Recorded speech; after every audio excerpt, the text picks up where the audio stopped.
vamos começar nosso culto. Vamos ficar em pé e vamos ler a palavra. Hoje, o Salmo 63. Vamos ficar em pé. Salmo 63. O texto vai estar aqui na projeção. E nós louvamos a Deus por seu amor, por sua bondade, por sua infinita graça. E o Salmo diz assim: Ó Deus, Tu és o meu Deus forte, eu te busco ansiosamente.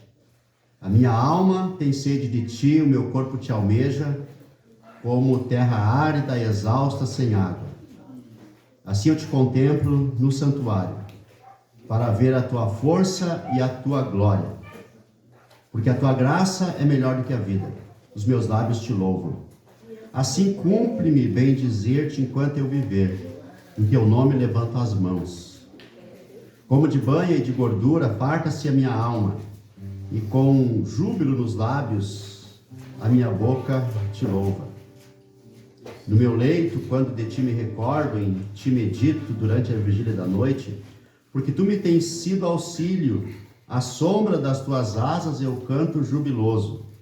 A minha alma pega-se a Ti, a Tua destra me ampara. Porém os que me procuram a vida para destruir, abismar-se-ão nas profundezas da terra. Serão entregues ao poder da espada e virão a ser pasto de chacais. O rei, porém, se alegra em Deus, quem por ele jura gloriar-se-á, pois se tapará a boca dos que proferem mentira. Graças a Deus, meus irmãos, por esse salmo que nos lembra da maravilhosa graça de Deus, da glória da graça de Deus. E nós somos alcançados por essa glória, alcançados por essa graça, e por isso somos salvos. Porque somos salvos pela graça do nosso Deus, por meio do sacrifício do nosso Senhor Jesus Cristo. E por Ele somos perdoados dos nossos pecados, e por Ele somos justificados diante de Deus. Senhor Deus eterno, nós Te bendizemos, nós Te glorificamos, bendizemos o Teu nome, pois Tu és maravilhoso. Digno é, Senhor, de receber a glória, a honra, o louvor, a exaltação. Muito obrigado, Senhor, porque hoje é domingo. Muito obrigado pelos irmãos que estão aqui, os irmãos que vão chegar. Que o Teu nome seja exaltado, que o Teu nome seja glorificado entre nós, no nosso culto. Amém. Amém.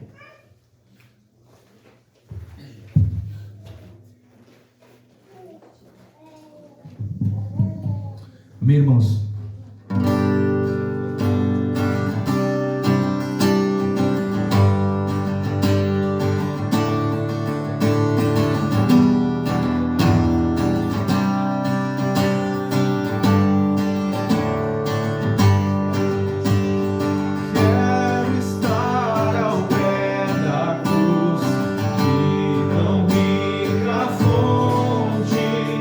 Salve, franca, salve.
na cruz, desejo aqui sempre recordar-me dela, sombra Salvador, queiras abrigar-me.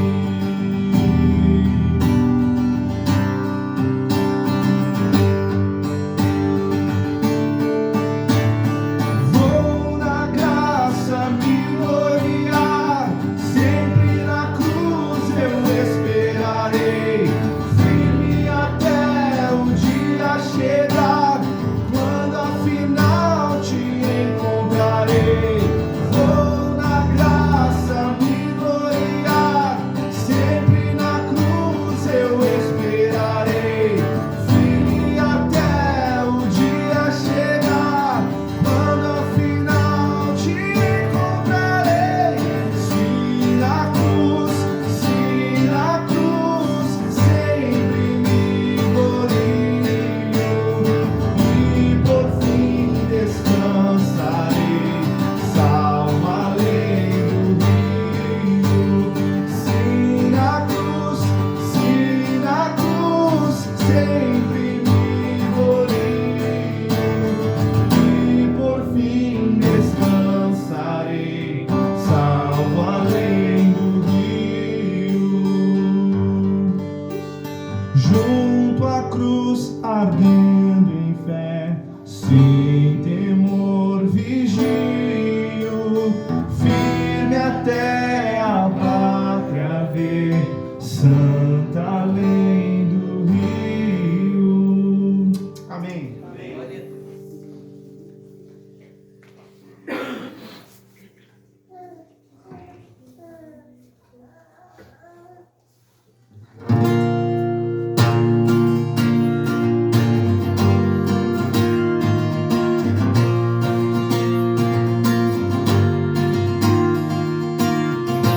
Castelo forte é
Jesus está e nos dará seu bem.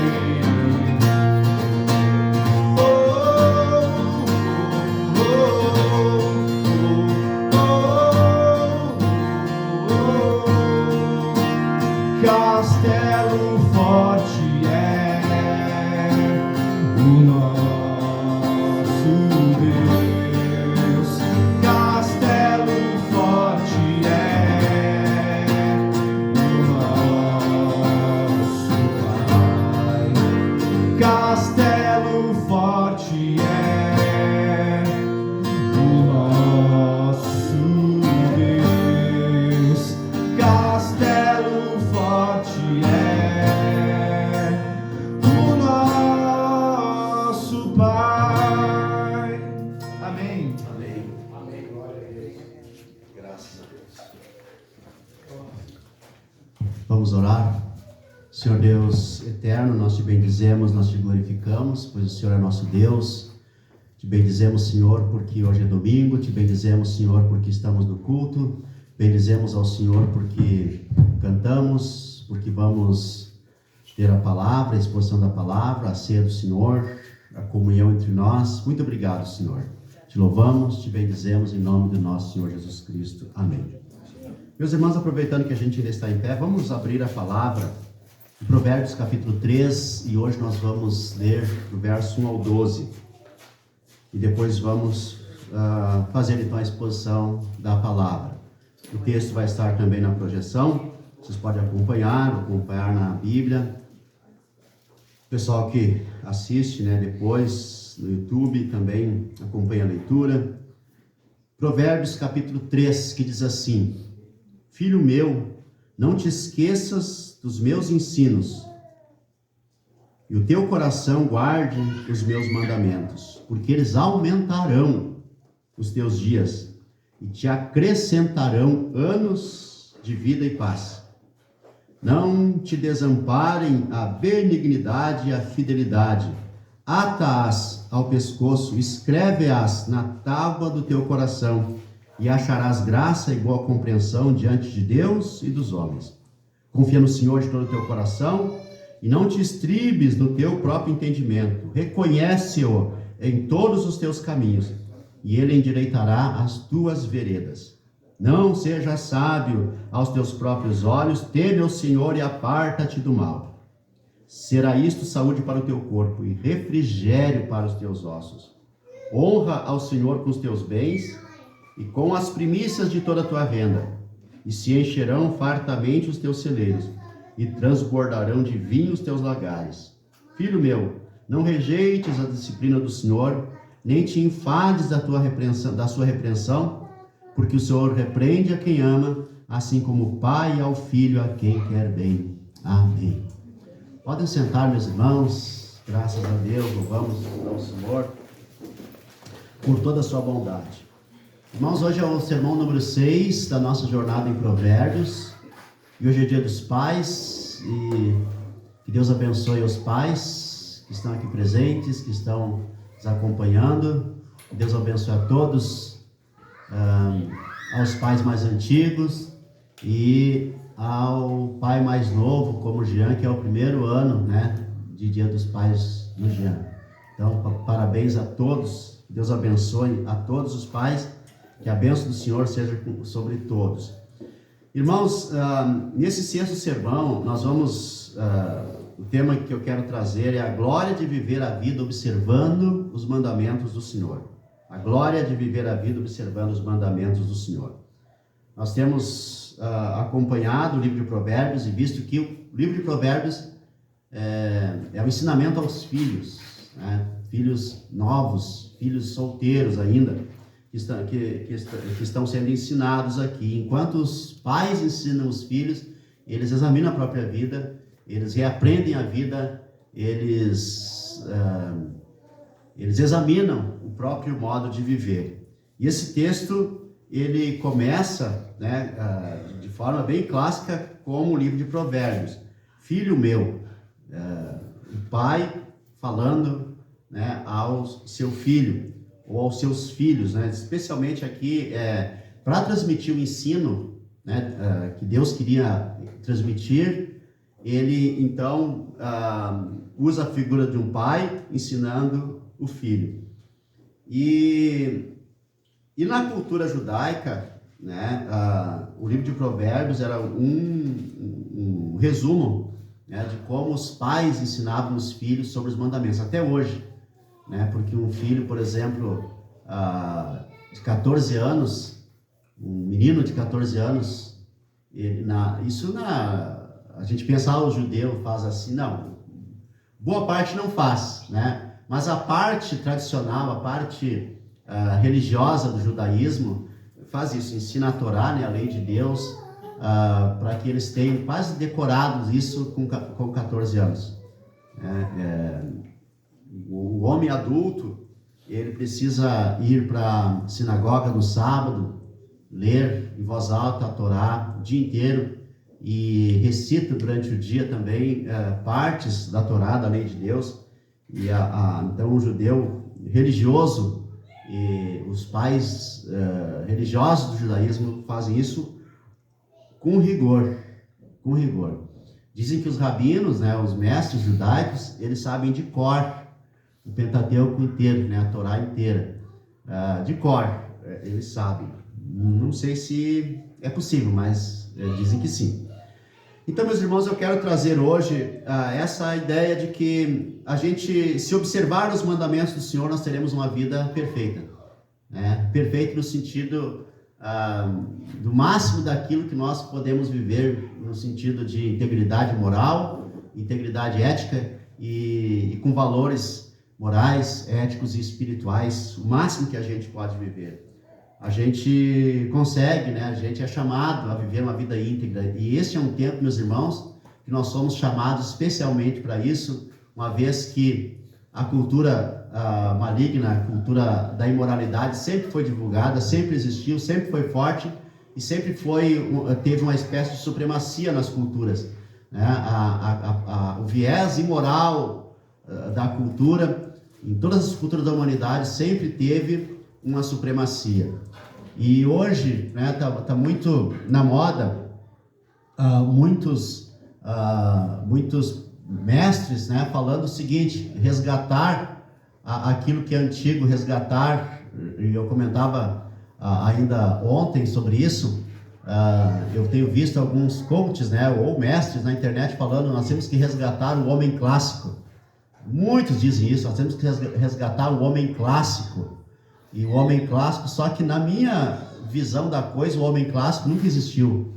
Né? Nós temos, os homens de hoje têm a oportunidade de viver, digamos assim, de forma íntegra, sem idealizar uma coisa que nunca existiu, mas olhar para a palavra de Deus e viver como muitos homens na história viveram, de forma íntegra e de forma espiritual, de forma ética, íntegra, moralmente íntegra e espiritual, porque o homem clássico, meus irmãos, não se iludam, o homem clássico sem Deus, ele não tem nada diferente do homem Enzo, né, como o pessoal diz hoje, não tem nada de diferença, não tem. Por quê? Porque os homens, todos os homens, deixa eu dizer uma coisa para vocês, todos os homens com quem eu tive, digamos assim, o contato, seja parental, seja social, seja até mesmo na igreja, todos os homens que servem para ser meu pai ou meu avô, todos eles, que eu conheci pelo menos, vocês podem ter a minha realidade é diferente, mas a minha, do homem, aquele homem, né, ele era mal educado, ele maltratava a mulher, ele era adúltero, ele era desonesto e pouquíssimos eram, digamos assim, cavalheiros. Então o homem clássico não existiu. Essa idealização que o homem da geração anterior era íntegro, não era, meus irmãos. Eles eram adúlteros, eles eram mentirosos, eles maltratavam as mulheres, subjugavam as mulheres. Se vocês forem ver a ideia dos avós de vocês, dos pais, talvez, os mais velhos, né? Não os mais novos, independente de gerações, de resgatar o padrão bíblico do ser um homem, do ser pai, inclusive do ser mulher também, né? Então a mulher também, a mulher clássica, ela era extremamente submissa. Isso não era bom. A mulher clássica era extremamente submissa ao marido. Por isso eles eram adúlteros, e eles adulteravam e vinham para casa e era tudo normal. As mulheres tinham que conviver, porque não podiam divorciar, porque era, pelo menos digamos assim, no mundo mais, não no mundo dos ricos, né, que é outra realidade, mas no mundo normal, né, das pessoas normais, da sociedade normal, ao alcance de todos, as mulheres, e aí voltando aos homens, o homem clássico, voltando às mulheres clássicas, todas as mulheres que eu conheci, já que todos os homens que eu conheci, que serviram para ser meu pai ou meu avô, foram adúlteros, eu conheci, mesmo na igreja, os obreiros, os caras que cantavam na igreja, a primeira igreja que eu frequentei, os cantores, os homens que cantavam, os pregadores, eles eram adúlteros também, faziam aqueles escândalos, voltavam. É verdade, meus irmãos, não tem por que inventar. Então, o que eu quero dizer é o seguinte, que a gente não pode espelhar no passado, a gente tem que espelhar na palavra de Deus, porque aqui está o ensino de como a gente tem que proceder. Então, o primeiro ponto que eu quero trazer aqui, meus irmãos, é que viver observando os mandamentos nos leva a uma vida significativa e abençoada. Do verso 1 ao verso 4 diz assim, filho meu, não te esqueças dos meus ensinos, e o teu coração guarde os meus mandamentos, porque eles aumentarão os teus dias e te acrescentarão anos de vida e paz. Não te desamparem a benignidade e a fidelidade, atas ao teu pescoço, escreve-as na tábua do teu coração e acharás graça e boa compreensão diante de Deus e dos homens. Irmãos, hoje está muito na moda, né, o termo ressignificação, ressignificar a vida, ressignificar a própria história de vida. Então hoje os coaches ensinam isso, professores ensinam isso, pessoas vão para terapias para fazer isso, pessoas contratam cursos para fazer isso, mentores para fazer isso, ressignificar a vida. Mas eu quero dizer para vocês que quem observa os mandamentos do Senhor vai viver uma vida significativa, vai saber como viver uma vida significativa, ou uma vida com significado. Um dos livros mais famosos evangélicos dos últimos 20 anos, né, do Rick Warren, Uma Vida com Propósito. E teve uma época da minha vida que eu fui, digamos assim, obrigado, né, por um ano a ler aquele livro. Ler aquele livro. Não que o livro seja ruim, mas é um livro muito famoso, né, daquele autor da Igreja com Propósitos.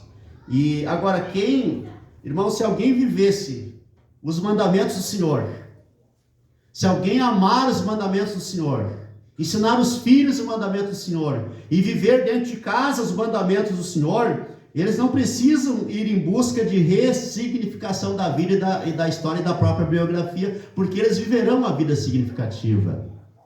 Eles saberão viver a vida. Então o homem não será um adúltero. A mulher será uma mulher construtiva dentro de casa, né? E óbvio, vocês sabem disso, eu não prego, não sou a favor daquela ideia de submissão clássica da mulher, que a mulher precisa, né, obedecer ao seu marido, no sentido que foi ensinado. Eu acho que a questão da submissão da mulher é condicional e não incondicional. A mulher, ela deve se submeter a um marido que é parecido com Cristo, ao marido, a um modelo de Cristo. Agora, se esse marido não estiver agindo ao modelo de Cristo, ela não deve se submeter ao marido, porque não é uma lei a mulher se submeter ao marido de forma incondicional, é uma condição. Lá em Efésios 5, quando fala da submissão da mulher, diz: o marido ame a esposa como Cristo amou, né, como Jesus amou a igreja, e a si mesmo se entregou por ela, se purificou por ela, a purificou, a lavou, né, para apresentar a si mesmo uma igreja pura, sem mácula e irrepreensível. Aí diz: e a mulher respeite ao seu marido, a mulher seja submissa ao seu marido. Aí, qual marido? A este marido. Agora, se o marido for parecido com o diabo, ela não deve se submeter a esse marido, muito pelo contrário, ela deve se rebelar contra esse marido. Ela deve chamar esse marido ao arrependimento, ela deve levar esse marido, a convencer esse marido contrariar ele até que ele se submeta também à palavra de Deus. Então, sendo parecido com Cristo, naturalmente a mulher, né, vai se submeter no sentido bíblico. Por quê? Porque esse marido vai ser um marido verdadeiro, vai amá-la, né? Eu não gosto desse termo amá-la, parece que, né, amá-la, né? Mas, enfim, né, eu vou usar o popular, vai amar ela, que eu acho que fica melhor, porque amá-la fica, né, amá-la, como assim amá-la? A mulher amá-la, né? Enquanto a mulher amá-la, não pode ser assim, né? Enfim, mas esse marido vai amá-la, vai supri-la, vai ser suporte para ela em tudo. Óbvio que uma mulher assim, ela vai ver uma vida em paz, né? Esperando pelo marido a reação, a posição, a liderança. Óbvio, que mulher que não quer viver dessa forma, com um marido que a supre, com um marido que seja suporte emocional para ela, que dê suporte também na vida para ela. Óbvio, é a esse marido que a mulher precisa se submeter. Então, nesse texto, meus irmãos, ele vai dizer que aqui nos versos 1 e 2, que quem se submete ao Senhor vive uma vida significativa e vive uma vida abençoada em todos os sentidos. Filho meu, não te esqueças dos meus ensinos e o teu coração guarde os meus mandamentos, porque eles aumentarão os teus dias e te acrescentarão anos de vida. Ou seja, é uma vida abençoada em todos os sentidos. Paz para a vida mais longa.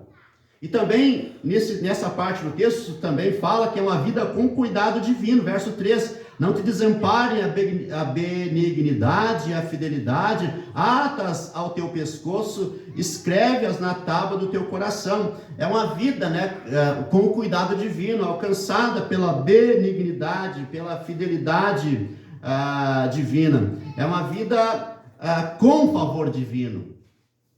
Então, uma vida vivida nesses termos de obediência aos mandamentos é uma vida já ressignificada, é uma vida que tem sentido, é uma vida que tem um propósito, que alcança um propósito. E aqui também nos fala no verso 4 que é uma vida abençoada que abençoa. Olha só, e acharás graça e boa compreensão diante de Deus e dos homens. É uma vida que recebe a bênção de Deus, por ela flui a bênção de Deus e ela abençoa os outros também. Uma vida abençoada e uma vida que abençoa. E essa semana, né, a gente sentiu aquilo que a gente sempre sente na igreja, né? Às vezes a igreja, por ser humana, ela maltrata, por ser humana, né? Ela tem problemas, mas a igreja, né? Ela também, como é uma agência divina, ela tem pessoas movidas por Deus que abençoam a vida um dos outros. E seguidamente a gente experimenta isso, né? De pessoas nos abençoando. É uma vida que abençoa e uma vida... porque é uma vida abençoada. Irmãos, quem abençoa os outros, pode ter certeza, se você vir alguém abençoando outras pessoas, vocês vão ver a vida dessas pessoas e essas pessoas estão vivendo vida abençoadas. Estão vivendo vida abençoadas. Mas em segundo lugar, meus irmãos, viver observando os mandamentos é reconhecer em tudo a soberania do Senhor. Veja os versos 5 a 8. Confia no Senhor de todo o teu coração e não te estribes do teu próprio entendimento, reconhece-os em todos os teus caminhos e ele endireitará as tuas veredas. Não seja sábio aos teus próprios olhos, teme ao Senhor e aparta-te do mal, e será isto saúde para o teu corpo e refrigério para os teus ossos. E aqui então nós temos a necessidade de reconhecermos a soberania do Senhor na prática da vida, ou seja, a pessoa que guarda os mandamentos, ela vai reconhecer, né? ela vai reconhecer os mandamentos do Senhor, ela vai reconhecer a soberania de Deus na vida, ela vai entender que aquilo que ela recebe na vida é bênção do Senhor. E aqui então nós temos a necessidade de reconhecer essa soberania de Deus na nossa vida. Isso se faz de 3 formas que o texto vai nos mostrar. Primeiro, uma vida sem orgulho e sem arrogância. No verso 5 diz assim, confia no Senhor de todo o teu coração e não te estribes, não te apoies no teu próprio entendimento. é uma vida sem arrogância, é uma vida sem orgulho. Irmãos, não há nenhuma razão para nós, como cristãos, vivermos uma vida orgulhosa, vivermos uma vida arrogante, né? Viver uma vida como se a gente fosse melhor do que os outros, viver uma vida assim, olhando de cima para baixo, viver uma vida pensando que a gente é melhor. A nossa vida como cristãos precisa ser uma vida humilde, uma vida com humildade, uma vida... tem um pastor brasileiro que ele expressa isso, ele não é talvez os nossos leitores aqui diriam, né, que ele está fora um pouco da nossa bolha, né, teológica, mas o nome dele é Carlos Queiroz, né, chamado Carlinhos Queiroz, lá do Nordeste, teologia da missão integral, não essa nova, mas a mais antiga, né? Não é uma missão na íntegra, mas missão integral, mais antiga, do Pacto de Lausanne, essas coisas todas. E esse Carlos Queiroz, dizem que ele vive, né, uma vida, ele tem uma casa, tem uma igreja numa periferia, não lembro agora de qual cidade, talvez Fortaleza, ou é do Nordeste, né? Mas é uma casa, é uma espécie de abrigo, uma casa grande, na periferia, onde é uma espécie de abrigo. Qualquer um pode entrar lá, qualquer hora do dia, pode fazer comida, pode abrir a geladeira, qualquer pessoa, a casa está sempre aberta. É quase a nossa assim, mas não é a nossa não é tão radical assim, né? A nossa tem um portão com chave lá, que de vez em quando está chaveado, e à noite, depois das 11, a gente chaveia a porta da casa, mas o portão a gente mantém chaveado. Mas outro dia a gente descuidou e o portãozão lá ficou aberto, a tarde inteira a gente não viu e ficou aberto lá. Mas esse Carlos Queiroz, a casa dele é uma casa da comunidade, está sempre aberta. A hora que qualquer pessoa da vila lá, do bairro, da igreja ou não, pode chegar lá e fazer uma comida, servir, tomar uma água, e perguntaram para ele, tá, mas até o marginal, ele disse, até o marginal precisa ser alcançado pela graça de Deus. Então a casa é aberta. Óbvio que é uma vida radical, óbvio que eu não estou dizendo vivam assim, óbvio que eu não estou dizendo, meus irmãos, esse é o ideal de vida. Estou só citando um exemplo de uma pessoa que entende, né, o que é viver uma vida de humildade.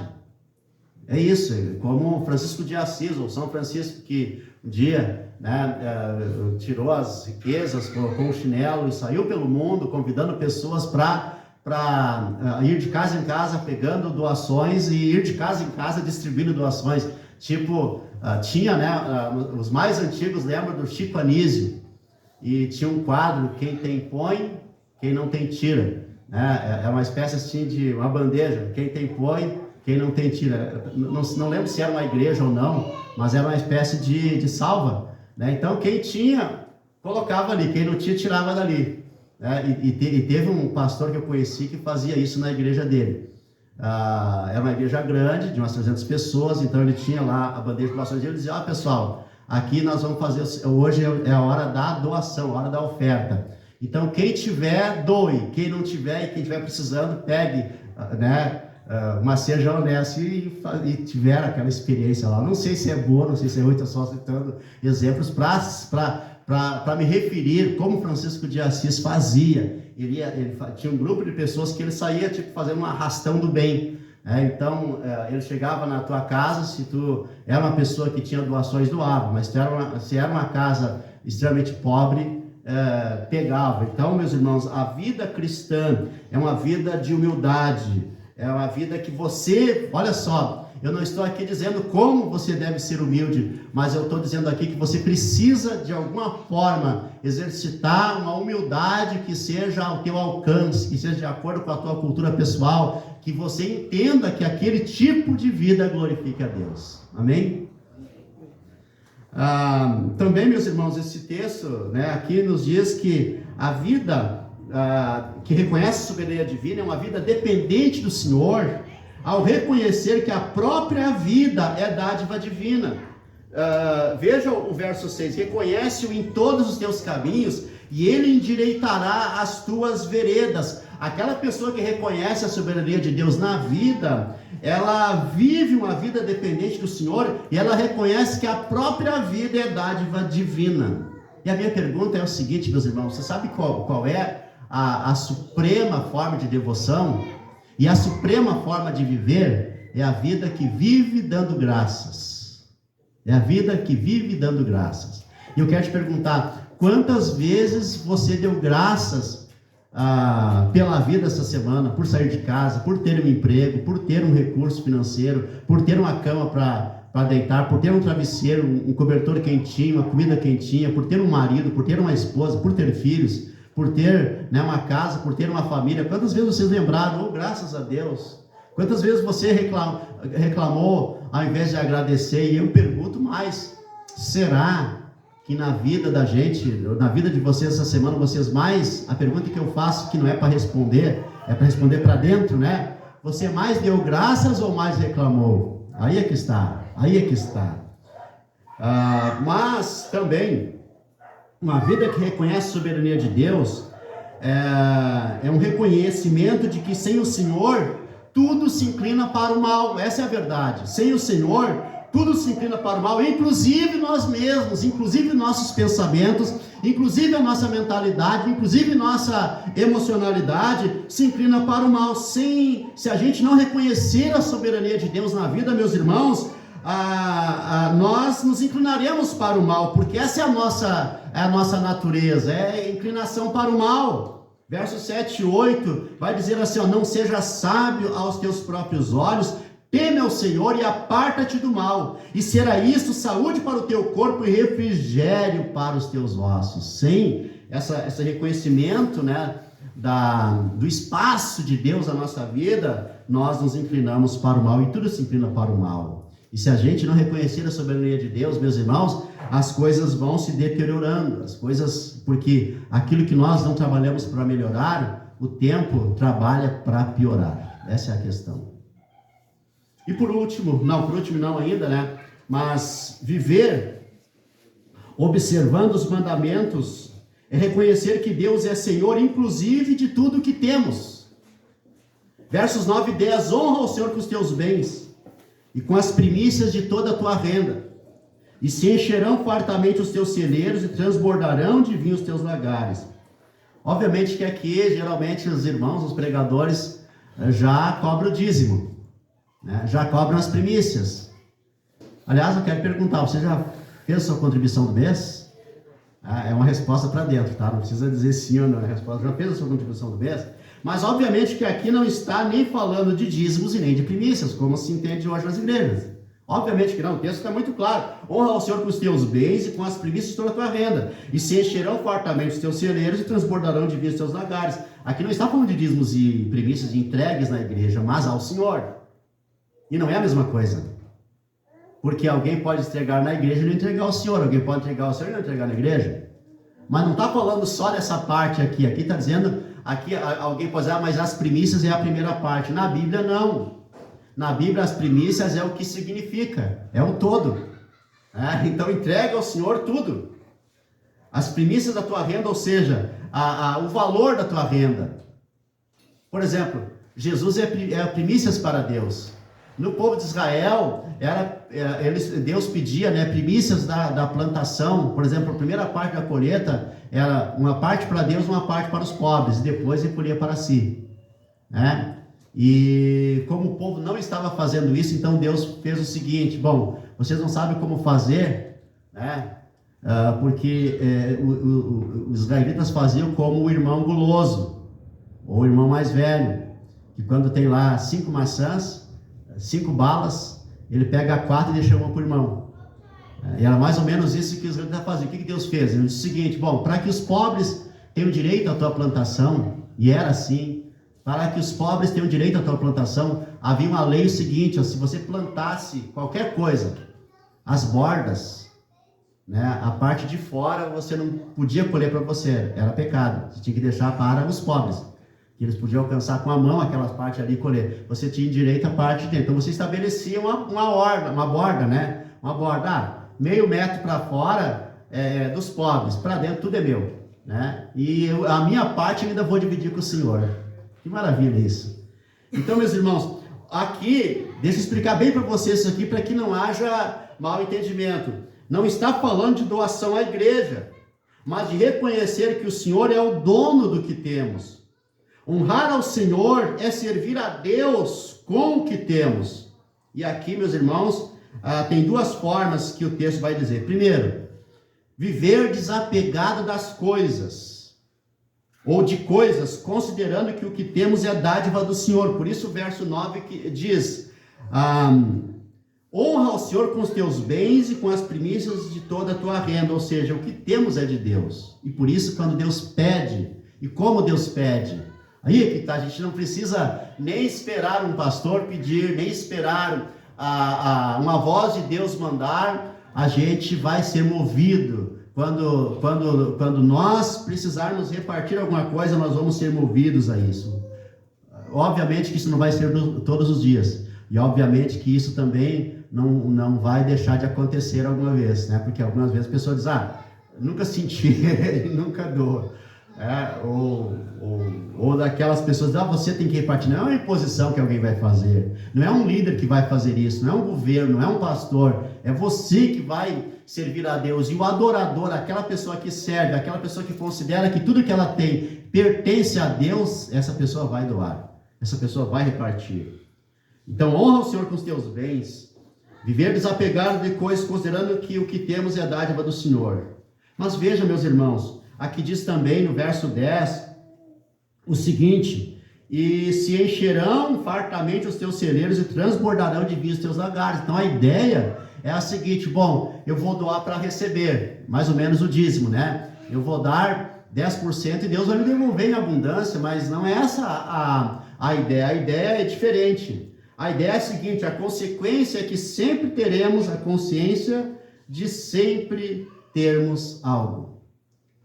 Eu quis formular essa frase aqui da melhor forma possível, para vocês entenderem o que eu quero dizer, como eu entendo isso. Ou seja, a consequência de darmos, até a contribuição na igreja, até ajudar o pobre, até ajudar um irmão, né, é honrar a Deus com as primícias. E a consequência, se encherão fartamente os teus celeiros e transbordarão de vinho os teus lagares. Isso é, nós teremos a consciência de que nós sempre teremos aquilo que nós distribuímos. Porque a prosperidade, meus irmãos, ela não começa quando a gente tem. A prosperidade começa na nossa mentalidade. A prosperidade começa na nossa mentalidade. Por exemplo, o rico tem uma mentalidade de rico, e o pobre, isso não é discriminação, tem uma mentalidade de pobre. Essa é a questão, né? Por exemplo, vocês viram, né, talvez acompanharam ou não, aquele episódio de 2 anos atrás, ou 3, acho que 2 anos atrás, daquela mulher que teve uma dissociação da mente lá, e claro, alguns vão dizer, não, foi sem vergonhice, mas a minha interpretação foi a oficial, e a do marido e de tantas outras pessoas que pensaram no assunto, né? Ela teve popularmente um surto, né, psicótico, e isso a psiquiatria ensina que existe, né? Que ela foi pega fazendo sexo dentro de um carro com um mendigo, né, com um morador em situação de rua. Muito bem. Tá, você pode interpretar do jeito que quiser, mas o fato que eu quero trazer é o mendigo, não ela, né? Aquele homem, meus irmãos, ele já tinha tido coisas na vida, e jogou tudo fora e foi morar na rua. Em consequência daquele fato que muitos espertos, né, a mídia explorou, ele ficou rico, e ganhou muito dinheiro, ele ganhou até um apartamento, e chegou a ganhar a diária de 50 mil reais em dinheiro, e diárias de hotéis, e se ele tivesse uma mentalidade de rico, ele ficaria rico com aquele dinheiro que ele ganhou. Mas, meus irmãos, 6 meses depois, que ele foi abandonado pela mídia, porque já não servia mais como produto, ele já estava morando na rua novamente. Não tinha mais dinheiro, não tinha mais apartamento, não tinha mais o carro, e não tinha mais nada. Por quê? Porque a mentalidade dele era a rua. E a gente, meus irmãos, eu e Adri, como pastores que atende muito gente em situação de rua, quantas pessoas a gente já tentou tirar da rua? Mas eles não querem sair da rua. Muitos deles não querem. Acreditem, meus irmãos, muitos não querem. Porque entende que o lugar deles é lá. Eu não estou dizendo que todos, meus irmãos, porque pode ser que alguém, né? Aqui o pessoal que está aqui me assistindo, eu acho que todos estão me entendendo. Mas pode ser que alguém o nosso alcance é pouco, mas pode ser que entre os poucos do alcance lá, possa entender, o Rogério está dizendo, né, que eles não são vítimas. Irmãos, eles foram vítimas alguma vez na vida, mas depois acostumaram com aquela vida. Eu não estou dizendo todos, mas muitos deles é assim, porque a gente já viu isso. Irmãos, a gente já viu isso. A gente já viu pessoas que receberam, por exemplo, moravam num barraco, feito de papelão, ok? Feito de papelão. Um telhado, né, achado no lixão. Eu e a Adri vivemos isso dezenas de vezes, meus irmãos, não uma ou duas vezes. Mas o que acontece? A gente viu aí a prefeitura, o governo, alguma instituição, deram uma casa para eles morar. O que eles fizeram com aquela casa? Eles venderam aquela casa por um preço assim. A gente acompanhou isso várias vezes. E já algumas vezes tentamos dissuadir a pessoa de fazer. Mas vendem, e o que eles fazem? Bebem tudo, comem tudo, desperdiçam e voltam para aquela vida no papelão. Essa é a verdade, meus irmãos. É triste, mas é assim. E isso é uma questão de mentalidade. Óbvio que, isso, veja bem, talvez eu tenha dificuldade de explicar isso também, mas isso não é um processo consciente também. Isso é um processo inconsciente. Ou seja, é uma cultura que está na mente. Então, alguém diz, então não vou mais ajudar. Não, eu ajudo, eu continuo ajudando. Porque é um ser humano que está lá, que não teve a mentalidade de reagir, não teve força de reagir. E você sabe o que é isso. Você sabe que às vezes vocês querem reagir a uma situação, mas não conseguem. Há uma força maior que não deixa vocês reagir. Você se deprime, se entristece, choram, faz algum processo de fuga. Isso acontece. Com eles acontece da mesma forma. Aquilo é um processo mental. Como acontece talvez em menor instância, mas acontece comigo e contigo. Com a gente acontece isso. Às vezes a gente não consegue reagir. E aí eu continuo ajudando, óbvio. Só não daria uma casa novamente, né? Talvez, ou sim, eu não sei. Mas o fato é que a gente precisa atender. Essa mentalidade de não ajudo porque ajudei e a pessoa desperdiçou não é correta e não é bíblica também. A gente precisa continuar ajudando. E por último, meus irmãos, voltando ainda à mentalidade, né? A gente precisa criar uma mentalidade, por exemplo, se a gente ganha um dinheiro, as pessoas que gostam de comer, a prioridade vai ser a comida, né? Porque a nossa carência máxima é a comida. Eu sempre digo que a comida é o nosso afeto primário. O primeiro carinho que a gente recebeu foi ganhar comida na boca, né?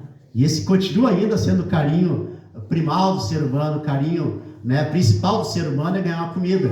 Nossa! No aniversário da Adri, né, 10 da noite, ela ganhou um sushi. Nossa, foi o carinho dos carinhos. Comida. Né? Então a comida hoje, dia dos pais. Provavelmente o presente que os pais mais vão ganhar é o quê? Um churrasco. A Camila já me disse que vou ganhar um conjuntinho. Um abraço e um beijo. Mas o carinho máximo é uma comida, porque foi o primeiro carinho que a gente recebeu. Mas a gente precisa ter uma mentalidade diferente com relação às coisas. E a prosperidade, ela começa na nossa mente.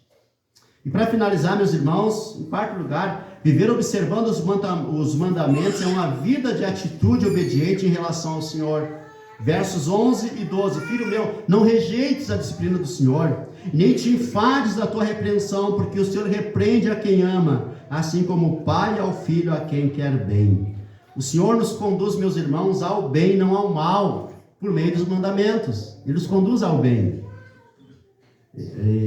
Tenho reafirmado aqui que os mandamentos ordenam a nossa vida, ordenam a nossa mente, né? Ordenam a formatação, né, da nossa mente, nosso consciente, de quem nós somos, ordena a nossa personalidade, que é aquilo que nós herdamos, né, com o ser pessoa, o ser sujeito com que nós nascemos, a personalidade, isso é imutável, Deus nos fez assim. Então a personalidade é a forma como Deus nos fez e como nós vamos ser, e os mandamentos ordenam isso.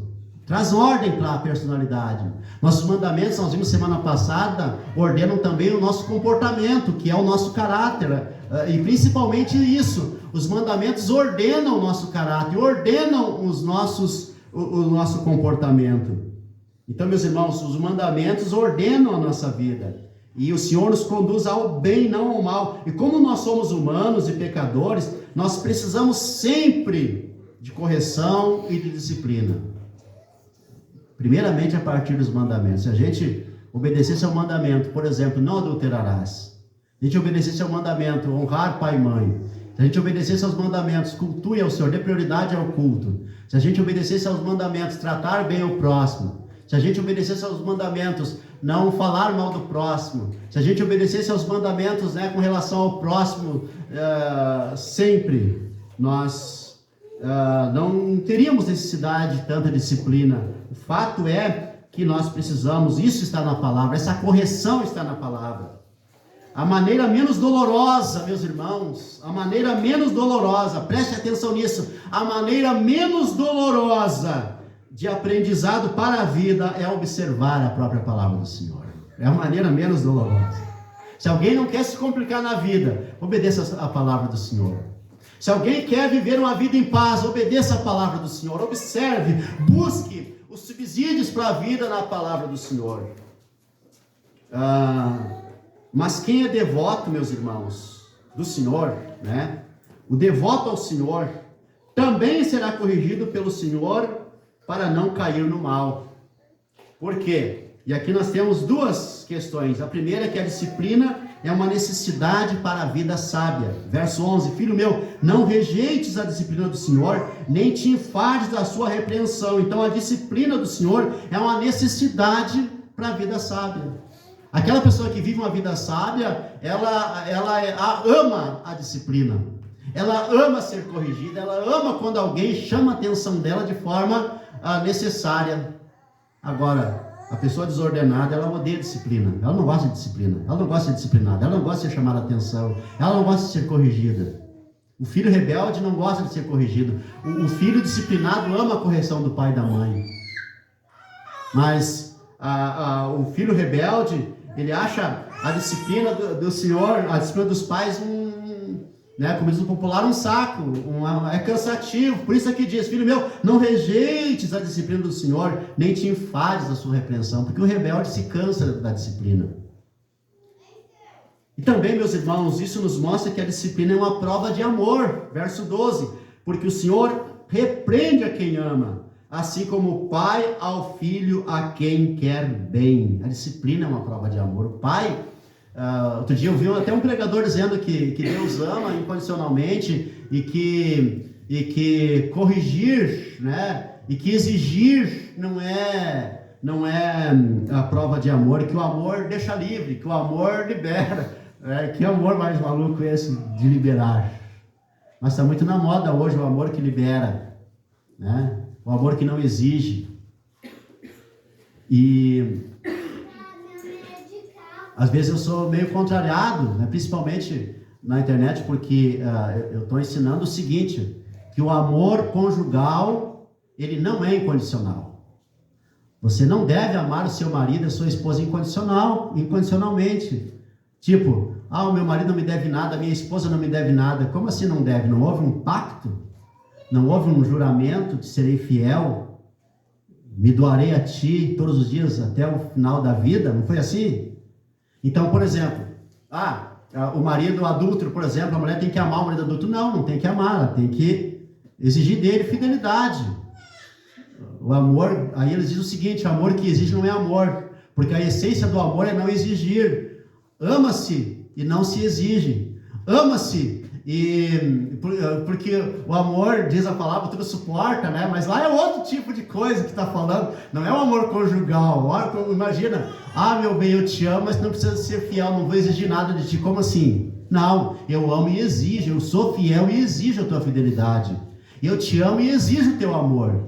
Eu sou fiel e exijo a tua fidelidade. Eu sou exclusivamente teu e exijo a tua exclusividade. É isso. Eu cuido de ti e exijo que tu cuida de mim. Que tipo de de amor, que casamento é esse que deixa o outro livre? Não, meus irmãos, o casamento é exigente, o amor conjugal é exigente, caso contrário, não é um amor conjugal. E o amor de Deus, meus irmãos, também não é incondicional. Essa que é a questão. Não é incondicional. Deus não nos ama de qualquer jeito. Não, porque até mesmo pregadores hoje estão dizendo, o amor é incondicional. Onde que está escrito que o amor é incondicional? Por exemplo, Deus não ama o adúltero no adultério. Não ama o adúltero no adultério. Por isso que ele não quer que o adúltero fique no adultério. Ele não ama o mentiroso na mentira. Por isso ele quer, o amor dele é exigente, ele te chama de volta. O amor dele não é fica como está, o amor dele é, eu quero que tu te transforme. E eu estou provendo todos os meios para a tua transformação. Não é simplesmente deixa acontecer. Ele provê os meios para a transformação. Ele chama de volta. Então Deus não ama o adúltero no seu adultério. Não, mas Deus odeia o adultério. Sim, mas o adultério não é uma coisa impessoal, uma coisa etérea, ou não é uma ideia. O adultério é uma prática, é um ato. Então, para existir, ele tem que estar sendo praticado. Não existe adultério não praticado, existe adultério, somente adultério praticado. Inclusive, a fidelidade começa na mente do sujeito, na mente da mulher, na mente do homem. Né? A fidelidade é uma questão também de mentalidade. A gente é fiel com os olhos. Né? Por isso a gente diz, olha, o marido, eu não entendo isso, como que o marido, por exemplo, né, bloqueia o celular para a esposa, né? Como assim? Claro que, eu sempre digo o seguinte, a gente precisa ter a transparência de não bloquear, e o outro a confiança de não precisar estar lá, né, mexendo, pesquisando, aí é desconfiança, né? Então tem que ser aberto. Lá em casa o meu celular é aberto, aliás, todo mundo sabe a senha do meu celular, até aqui na igreja, todo mundo até já sabe, né, 1745, todo mundo sabe a senha do meu celular, se alguém achar meu celular na rua já sabe, para desbloquear 1745, ninguém vê mesmo, quer dizer, ninguém vê não, nós temos um público, mas todo público, né, que não vai achar meu celular, que eu já perdi 3 celulares no Uber, acreditem, mas agora já tem 2 anos que eu não perco nenhum, então me converti. Então, meus irmãos, sejamos pessoas que observem os mandamentos do Senhor, ok? Observem os mandamentos do Senhor, e vocês viverão vida tranquila, abençoada e feliz, porque tranquila, abençoada e feliz é a pessoa que está em paz com Deus. E tendo paz com Deus, nós teremos paz com o próximo. Amém. Vamos ficar em pé, vamos orar. Senhor, muito obrigado por teu amor, por tua infinita bondade, por tua infinita misericórdia. Graças te damos, Senhor. Graças te damos, Senhor. Amém. Amém. Enquanto o Alisson vai continuar aqui cantando com a gente, você pode sair do seu lugar e vir servir-se à mesa do Senhor. E eu vou ter que botar sempre meu celular.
meus irmãos, louvamos ao Senhor.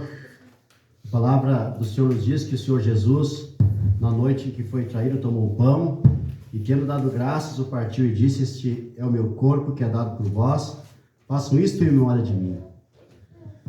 Por semelhante modo, depois de haver ceado, tomou também o cálice, dizendo: este cálice é a nova aliança do meu sangue, façam isto em memória de mim, porque todas as vezes que comerdes o pão, beberdes o cálice, anunciais a morte do Senhor até que ele venha. Senhor Deus eterno, nós te damos graças pelo pão e te pedimos a bênção para o cálice, porque neste momento, Senhor, nós estamos participando desse sacramento tão bendito, tão maravilhoso, que é a participação na morte e na ressurreição do Senhor. Estamos tendo parte com a obra do Senhor Jesus Cristo na cruz, de perdão dos nossos pecados, de justificação. Por isso nós te damos graças, porque a tua palavra diz que o teu corpo é verdadeira comida, o teu sangue é verdadeira bebida, falando da sua morte na cruz, do perdão dos nossos pecados e da nossa justificação. Te damos graças, te bendizemos e te pedimos, Senhor, nos abençoa ao participarmos do pão e do cálice. Amém.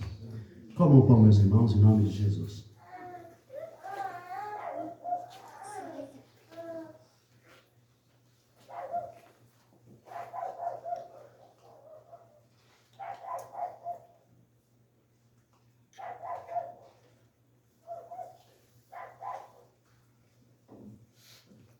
Vamos recitar o credo apostólico. Creio em Deus, Pai Todo-Poderoso, Criador do céu e da terra. Creio em Jesus Cristo, seu único Filho, nosso Senhor, o qual foi concebido por obra do Espírito Santo. Nasceu da Virgem Maria, padeceu sob o poder de Pôncio Pilatos, foi crucificado, morto e sepultado. Desceu ao inferno, ressurgiu dos mortos ao terceiro dia, subiu ao céu, está sentado à direita de Deus Pai Todo-Poderoso, de onde há de vir para julgar os vivos e os mortos. Creio no Espírito Santo, na Santa Igreja Católica, na comunhão dos santos, na remissão dos pecados, na ressurreição do corpo, na vida eterna. Amém. Bebam, meus irmãos, em nome do nosso Senhor Jesus Cristo.